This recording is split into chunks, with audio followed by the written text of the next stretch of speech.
Tell me who your friends are. That's who you are. Minsan, tinatanong natin ang sarili natin, bakit nga ba ganito lamang ang buhay natin? Bakit parang hindi nagle-level up? Mabuti naman akong tao. Wala naman akong niluloko, pero ganito pa din ang buhay ko. Iwan ko kung naaabutan mo yung tanong ng magulang natin noon, kung magpapaalam tayo sa kanila at sinasabi natin, malayo yung pupuntahan natin, ang pinakatanong nila sa atin, sino ang mga kasama mo? Actually, kung malalaman nila kung sino ang kasama mo, sasabihin nila sa'yo kung tutuloy ka pa ba sa lakad mo o hindi. Lalo na kapag kilala nila na masamang impluwensya ang mga taong kasama mo. Ang mga nasa isip nila, kung magsama-sama kayo, walang magandang maidudulot sa'yo ang lakad na yan. Alam nila na maaapektuhan at maaapektuhan lamang ang lahat ng desisyon mo. Kung ang mga taong ito ang nasa paligid mo, alam nila na sama-sama ka lang mapupunta.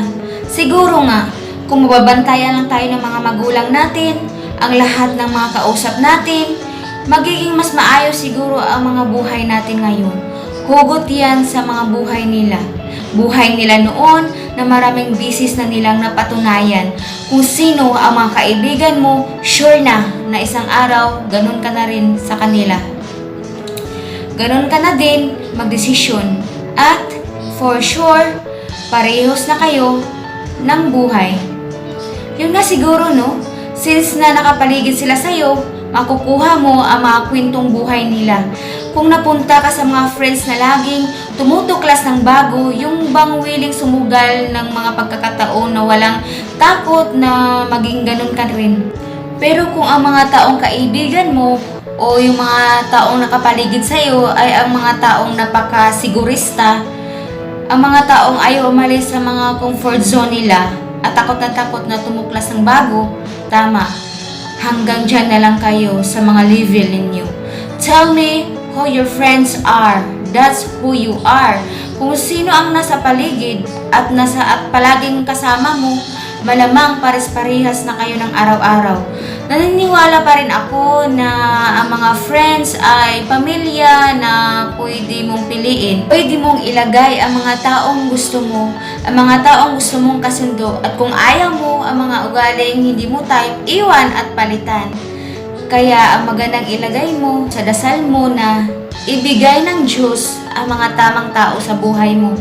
Alisin ang mga mali at patuloy ilayo ka sa mga taong walang ibang gusto kundi magplano at gustong gumawa ng mali sa kapwa nila.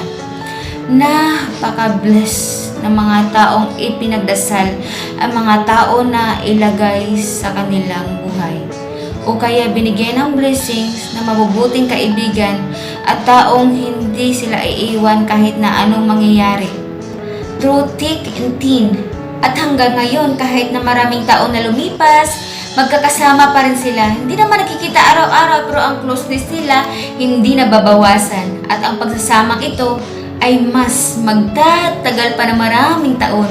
Kahit na anong mangyari, magbago man ang mga address nila, close pa rin sila. Friends pa rin sila.